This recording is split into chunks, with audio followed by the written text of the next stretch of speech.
What's up everyone, welcome back to the channel. और आज हम लोग स्टार्ट करने वाले हैं इंडियन इको के फर्स्ट यूनिट का last chapter, that is chapter number 3, the new economic policy 1991। अब दो चैप्टर्स मैंने आपको पूरा प्रॉपर वेल मैनर्ड वे में ऑर्गेनाइज करके लगा दिया है प्लेलिस्ट में। अगर आपने नहीं देखा है या आपको कुछ देखना है तो आप प्लेलिस्ट फॉलो करो यार। मैं शुरू से बोलता आया हूँ प्लेलिस्ट फॉलो करो, क्योंकि आप लोग अलग अलग ऑथर्स की बुक यूज करते हो, एनसीईआरटीज यूज करते हो तो कंफ्यूजन हो सकती है, बट आप प्लेलिस्ट फॉलो करो, आपके टॉपिक्स कवर हो जाएंगे। तो अब हम लोग स्टार्ट करने वाले हैं द न्यू इकोनॉमिक पॉलिसी 1991। बहुत इंपॉर्टेंट चैप्टर और काफी कुछ इससे बोर्ड्स में आएगा भी। देखते हैं एक प्रॉपर ग्रामेटिकल वे में चार्ट्स बना के आपको समझाता हूं ताकि इजीली आपको समझ में आ जाए। Let's begin.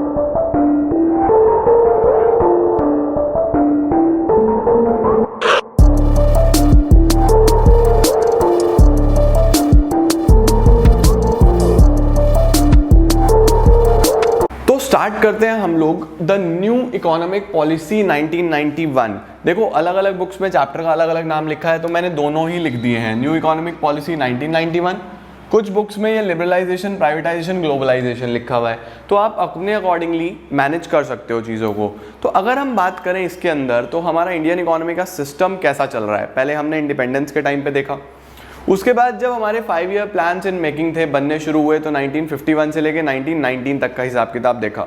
अब 1990 के बाद गवर्नमेंट को रियलाइज़ हुआ कि हमारे यहाँ पे सिस्टम में बहुत सारे ड्रॉबैक्स हैं, बहुत प्रॉब्लम्स हैं। फॉर 40 साल, 4 डिकेड्स के बाद भी बहुत ज़्यादा डेवलपमेंट हमें देखने को नहीं मिल रहा है। तो ऐसी क्या प्रॉब्लम्स आई, क्यों हमें दोबारा से एक नई इकोनॉमिक पॉलिसी लेके आनी पड़ी, उसके पीछे ये मेन 6 रीजंस हैं। तो सबसे पहले हम स्टार्ट करेंगे what are the reasons for economic reforms.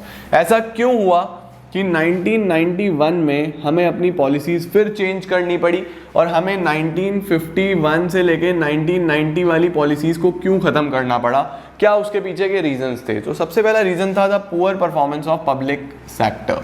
आपने आईपीआर 1956 में भी पढ़ा, इंडस्ट्रियल पॉलिसी रेजोल्यूशन 1956 भी आपको मैंने पढ़ाया।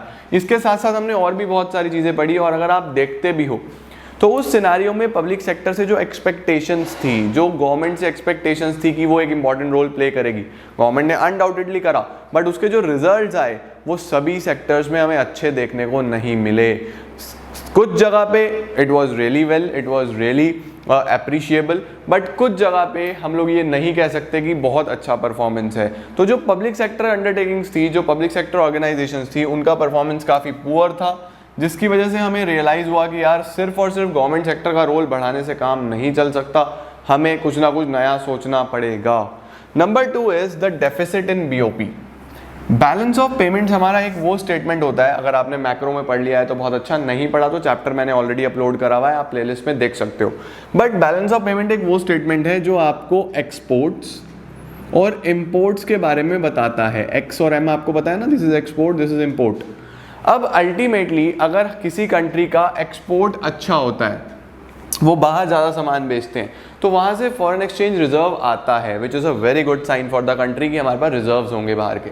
लेकिन अगर हम इंपोर्ट ही कर रहे हैं, एक्सपोर्ट पे हम ध्यान ही नहीं दे रहे और हमने सिर्फ ध्यान दिया इंपोर्ट पे, हम लोग सिर्फ इंपोर्ट करने में लगे हुए हैं। कोशिश कर रहा था इंडिया की इंपोर्ट ना हो, इंपोर्ट सब्सटीट्यूशन आपने पढ़ा ना, इंपोर्ट सब्सटीट्यूशन को काफ़ी ज़्यादा बढ़ावा दिया जा रहा था, बट स्टिल मशीन्स के लिए हमारे पास बड़ी बड़ी इंडस्ट्रीज़ नहीं थी, कैपिटल गुड्स इंडस्ट्रीज़ नहीं थी, तो स्टिल इंपोर्ट हो रहे थे। इंपोर्ट्स होने की वजह से क्या हो रहा था कि हमारा पैसा तो बहुत बाहर जा रहा था, लेकिन वहाँ से आ कुछ नहीं रहा था। क्यों? क्योंकि एक्सपोर्ट्स नहीं थे हमारे पास। इंडियन गुड्स, हैंडमेड गुड्स बहुत ज़्यादा अच्छे नहीं क्वालिटी के थे, तो उस सिचुएशन में हमारा पैसा बहुत बाहर जा रहा है और वहाँ से आ कुछ नहीं रहा, तो उसको हम क्या बोलते हैं? डेफिसिट। अब डेफिसिट जब होता है तो कंट्री काफ़ी ज़्यादा वीक हो जाता है, काफ़ी ज़्यादा कंपैरेटिवली जो वैल्यू ऑफ करेंसी है वो लो हो जाते हैं, क्योंकि हमारे पास रिजर्व्स नहीं है किसी भी कंट्री के। तो कहीं ना कहीं डेफिसिट था, जो कि एक बहुत मेजर प्रॉब्लम थी, ध्यान रखना। Number 3 is inflationary pressure. Inflation काफ़ी ज़्यादा इकोनॉमी में देखने को मिल रहा था, काफ़ी ज़्यादा महंगाई हुई थी चीज़ों में, तो उस सिचुएशन में भी हमें कुछ ना कुछ सोचना था जिससे कुछ बदलाव हो और ये इन्फ्लेशन को कम करा जा सके। तो 3 रीज़न कौन कौन से हो गए? पुअर परफॉर्मेंस, डेफिसिट और inflation. Then the fall in foreign exchange reserves. हमारे पास जो रिजर्व्स थे, मैंने अभी इस वाले पॉइंट में भी बताया कि जो हमारे रिजर्व्स थे वो काफ़ी ज़्यादा कम होते जा रहे थे। हमारे पास जितने भी इंपोर्ट्स थे वो काफ़ी ज़्यादा थे और एक्सपोर्ट्स बहुत कम थे, जिस वजह से हमारे पास जो रिजर्व्स की वैल्यू थी या जो रिजर्व्स का एक स्टॉक था वो काफ़ी कम होता जा रहा था। अगर हमें अब बाहर से लोन भी लेना है तो हमारे पास कुछ पैसा नहीं था उसको पे बैक करने के लिए, इंटरेस्ट भी देना बहुत मुश्किल था।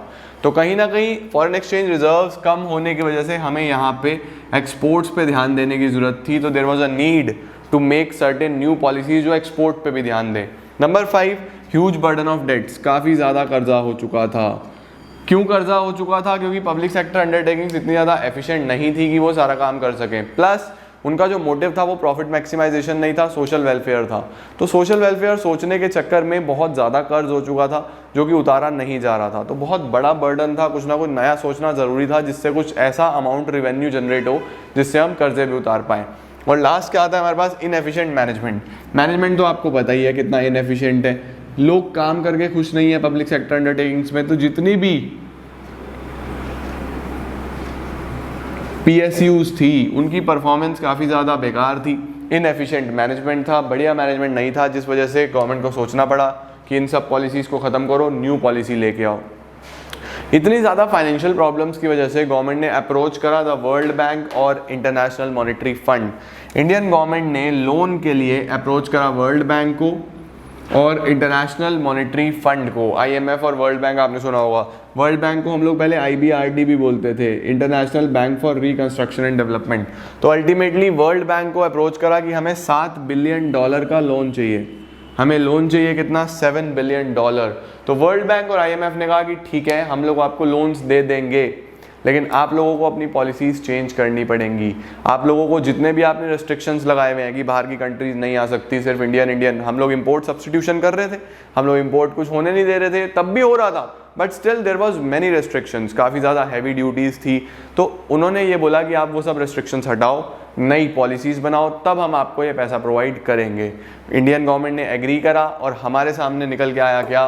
The new economic policy 1991। जुलाई 1991 में हमें एक न्यू इकोनॉमिक पॉलिसी देखने को मिली, जिसके अंदर हमने देखा कि 2 तरीके के मेजर्स लिए गए हैं।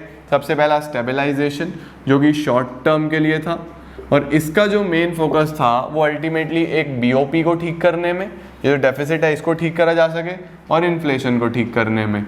इन 2 चीज़ों पे मेनली फोकस करा जा रहा था इन स्टेबलाइजेशन मेजर्स में। शॉर्ट टर्म के लिए थे ये, और स्ट्रक्चरल रिफॉर्म्स देखने को मिले जो कि लॉन्ग टर्म पे काम कर रहे थे, और ये इकोनॉमी की ओवरऑल ग्रोथ पे ध्यान दे रहे थे, सारी चीज़ें कंसिडर करके चल रहे थे।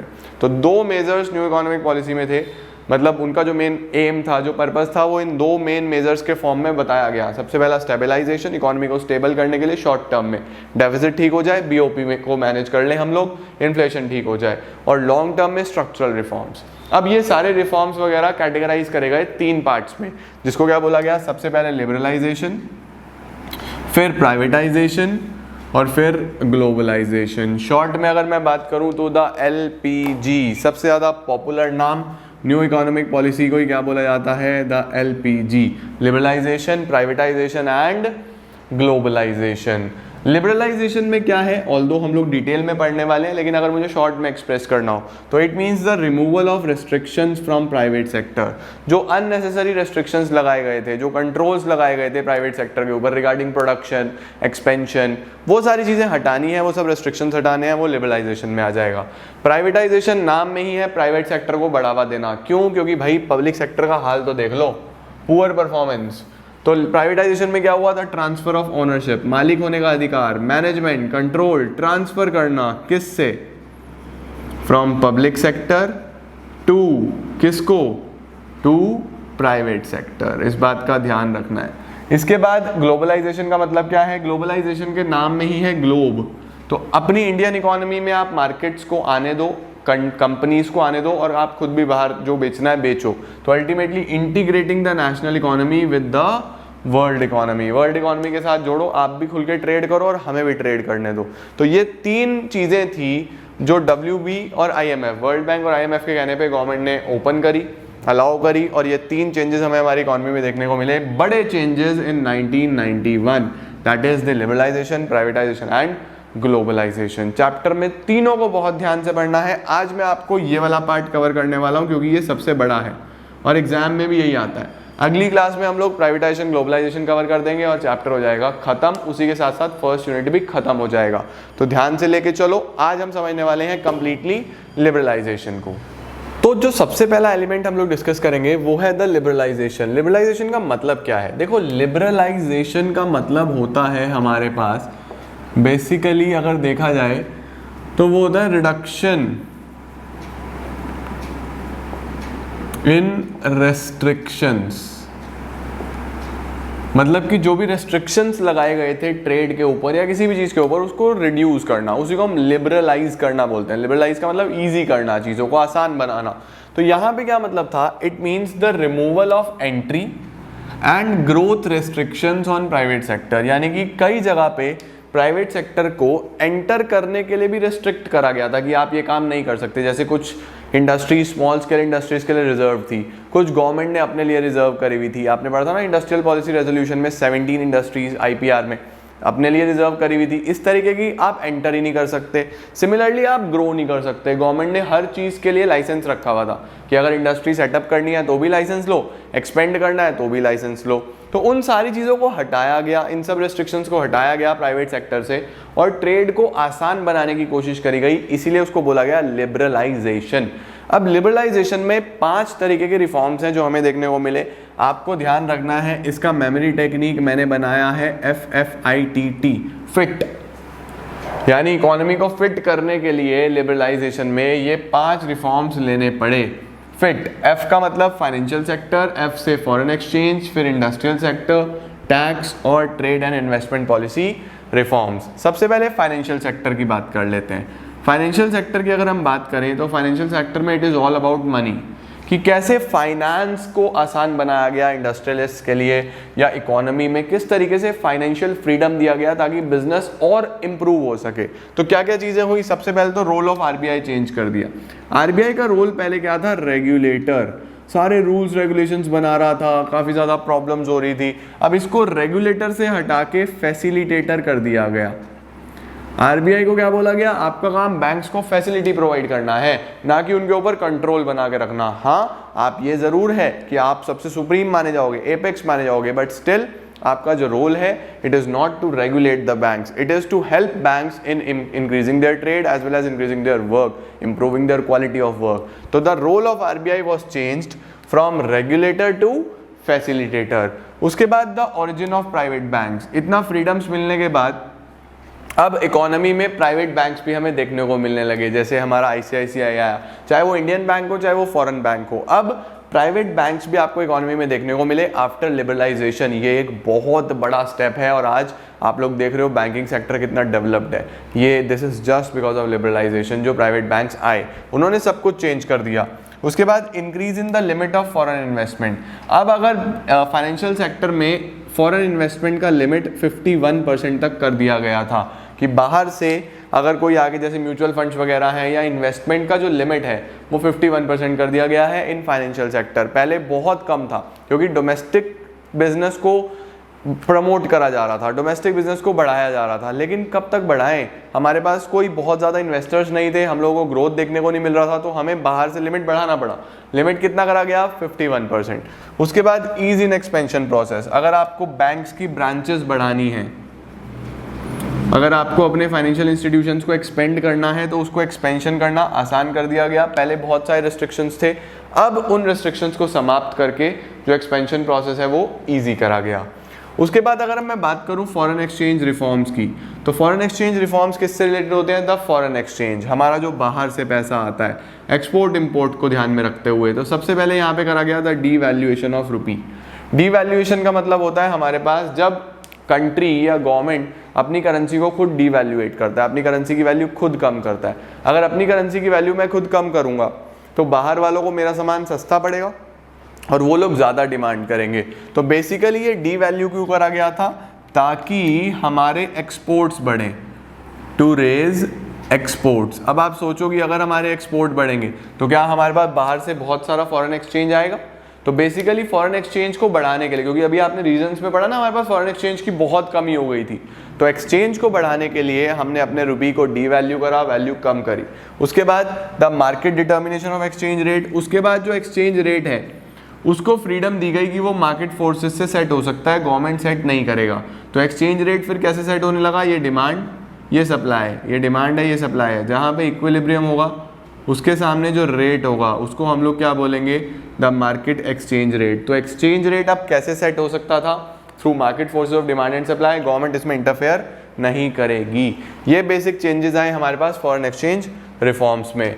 उसके बाद इंडस्ट्रियल सेक्टर की बात करें, अगर इंडस्ट्रीज़ की बात करें तो इंडस्ट्रीज़ में क्या हमें रिफॉर्म्स देखने को मिले। सबसे पहली चीज़, जो गवर्नमेंट ने लाइसेंस रखा हुआ था, जो एक्सपेंशन के लिए भी, बिजनेस सेटअप करने के लिए भी जो आपको लाइसेंस चाहिए था, वो काफ़ी रिड्यूस कर दिए गए थे to very extents, the reduction in licensing. और इसने काफ़ी बढ़िया रोल प्ले करा नंबर ऑफ इंडस्ट्रीज़ बढ़ाने के लिए। आज इंडिया में कितनी सारी प्राइवेट सेक्टर की इंडस्ट्रीज़ लगी हुई हैं, वो सिर्फ इस वजह से लगी हुई, क्योंकि अब लाइसेंस लेना इतना मुश्किल नहीं रहा था। दूसरा, the decrease in the role of public sector, जो गवर्नमेंट सेक्टर का रोल था वो कम कर दिया गया। अल्टीमेटली गवर्नमेंट ने आईपीआर में अपने पास 17 इंडस्ट्रीज सिक्योर कर दी जो सिर्फ गवर्नमेंट रोल प्ले करेगा, जो सिर्फ गवर्नमेंट चलाएगा। अब इसको कम कर दिया गया, इसको 17 से पहले 8 करा गया, फिर 8 से इसको 3 कर दिया गया। बस 3 इंडस्ट्रीज छोड़ी थी गवर्नमेंट ने अपने कंट्रोल में, बाकी सब लिबरलाइज कर दिया था कि अब और लोग भी यहाँ पे आके काम कर सकते हैं। बेसिकली कौन कौन सी 3 थी, एक था डिफेंस, एक है एटॉमिक एनर्जी, याद रखना है आपने ये, डिफेंस, एटॉमिक एनर्जी और एक रेलवेज। तो बेसिकली डिफेंस, एटॉमिक एनर्जी और रेलवेज को छोड़ के बाकी सारी जगह लिबरलाइज कर दिया गया था, प्रोवाइड कर दिया गया था। Then dereservation of small scale industries, जो रिजर्व था, जो रिजर्वेशन थी स्मॉल स्केल इंडस्ट्रीज के लिए, वो हटाई गई। अब लिमिट्स बढ़ाई गई इन्वेस्टमेंट की, मतलब स्मॉल स्केल इंडस्ट्रीज अब खुल के काम कर सकती थी। कोई ऐसा रिजर्वेशन वगैरह का, मतलब सीट्स जो बेसिकली रिजर्व करी गई थी कि ये इंडस्ट्रीज स्मॉल स्केल के लिए चलेगा, ऐसा कुछ नहीं रखा। डी रिजर्व कर दिया सब कुछ और ओपन कर दिया सारा सिस्टम कि अब जैसे मर्जी ट्रेड खुल के कर सकते हैं। टैक्स रिफॉर्म्स की अगर हम बात करें तो यहाँ पे बात होगी हमारे टैक्सेशन स्ट्रक्चर की। इसके अंदर मेनली टैक्सेस कम करेगा ये सारे के सारे, क्योंकि गवर्नमेंट को समझ में आ गया था कि हाई टैक्सेस अगर रखते हैं तो चोरी बहुत होती है, बहुत ज़्यादा लोग टैक्स की चोरी करते हैं। तो ताकि टैक्स कंप्लायंस हो, लोग टैक्स पे करें ऑन टाइम, तो काफ़ी ज़्यादा हमें रिडक्शन देखने को मिला। टैक्सेस में बहुत कमी देखने को मिली, मॉडरेट टैक्सेस रखे गए, ऐसा नहीं करा गया कि बहुत रिड्यूस कर दिए, बट उसको मॉडरेट कर दिया गया ताकि लोग टैक्सेस पे करें। उसके साथ साथ सिंप्लीफिकेशन करा गया प्रोसेस का। जो टैक्स पे करने का स्ट्रक्चर बहुत कॉम्प्लिकेटेड था, उसको चेंज करके कॉम्प्लिकेटेड से क्या बनाया गया, सिंप्लीफाइड। ये एज इट इज लाइंस लिख के आनी है एग्जाम में, पूरे पूरे नंबर मिलेंगे। हेडिंग्स बनाना, द टैक्स स्ट्रक्चर में क्या लिख के आओगे, there was reduction in taxes, taxes were now moderated from heavy to moderate level. उसके बाद नेक्स्ट पॉइंट बना देना, the process of submission of taxes has been changed from complicated to simplified. Similarly indirect taxes में बहुत सारे changes आए, जैसे हम जीएसटी भी देखते हैं, लेटेस्ट चेंज जीएसटी आया, उसने सारे इनडायरेक्ट टैक्सेस को खत्म करा, तो ये भी तो सिंप्लीफिकेशन का ही पार्ट है, समझे। उसके बाद trade and investment policy reforms, किस तरीके से ट्रेड में और इन्वेस्टमेंट में चेंजेस करे गए। Number 1, the removal of quantitative restrictions. जो क्वांटिटेटिव कि आप इतना ही इंपोर्ट कर सकते हो, आप इतना ही एक्सपोर्ट कर सकते हो, वो क्वांटिटी पे रेस्ट्रिक्शंस खत्म कर दिए गए। जिसका जितना बिजनेस करने का मन करता है करो, आप पे रेस्ट्रिक्शंस नहीं है, एक्सेप्ट सम पार्ट्स, कुछ चीज़ों को छोड़ के, कुछ पे तो रखा है बट मेनली खत्म कर दिया गया था।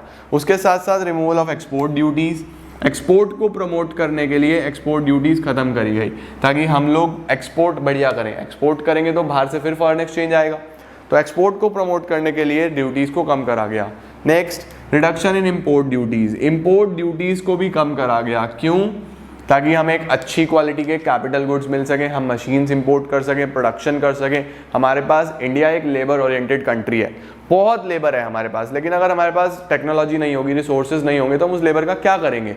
तो इसीलिए बाहर से आपको फ्रीडम दिया गया कि आप अगर मशीन्स इंपोर्ट करना चाहते हो कर सकते हो। काफ़ी ज़्यादा रिडक्शंस करेगा इंपोर्ट ड्यूटीज़ में भी। और लास्ट आता है the relaxation in import licensing. जो इंपोर्ट करने के लिए लाइसेंस चाहिए होता था, उस प्रोसेस को भी काफ़ी सिंप्लीफाइड करा गया। बहुत सारी चीज़ों से तो ये लाइसेंस का चक्कर ही हटा दिया गया, बट जहाँ रखा गया वहाँ पे भी आपने ऑलरेडी पढ़ा कि लाइसेंस के सिस्टम में क्या करा गया था, काफ़ी ज़्यादा सिंप्लीफाइड करा गया था, बहुत सिंपल रखा गया था, लाइसेंस आपको ईजिली मिल रहे थे। तो ये बेसिक 5 रिफॉर्म्स हैं जो आपको याद रखने हैं। Fit, financial sector, foreign sector, industrial, tax and trade and investment. ये 5 रिफॉर्म्स लिबरलाइजेशन में मेन हुए। जो आपको पढ़ने हैं। इसके बाद हम नेक्स्ट वीडियो में बात करेंगे प्राइवेटाइजेशन और ग्लोबलाइजेशन की। तो प्राइवेटाइजेशन ग्लोबलाइजेशन की चर्चा करेंगे और हमारा ये चैप्टर समाप्ति की ओर चलेगा। आपका आज का होमवर्क है ये चार्ट्स वगैरह प्रॉपर अपनी कॉपीज में बना लेना और इन्हें आज ही लर्न कर लेना। लर्न करोगे तो फायदे में रहोगे, इसको बना के रख लेना। तो बस यही हमने करना है। मेन स्क्रीनशॉट तुम लोगों ने ले ही लिया होगा अभी, तो पूरा कर लो। ये चैप्टर 2 ही क्लासेस में मैं पूरी कोशिश करूंगा इसको कंप्लीट कर दूं। होपफुली आपको समझ में आ गया होगा। वीडियो को यार सबके साथ शेयर कर देना, शेयर करना मत भूला करो, शेयर जरूर कर देना अपनी क्लास ग्रुप्स में, जो भी तुम्हारे ग्रुप्स हैं सब में शेयर कर देना और अच्छे से पढ़ाई करते रहो, बोर्ड्स आने वाले हैं। तो आज के लिए बस इतना ही, कल मिलते हैं, कल और डे आफ्टर टुमारो, बिकॉज ये वीक थोड़ा सा मेरा हेक्टिक है, मेरे कुछ मीटिंग्स हैं काफ़ी इंपॉर्टेंट इस वीक में, तो थोड़ा सा हेक्टिक है, बट आप लोग अच्छे से पढ़ाई करो, वीडियोस आती रहेंगी, डोंट वरी एट ऑल। तो this is it for today, thank you so much.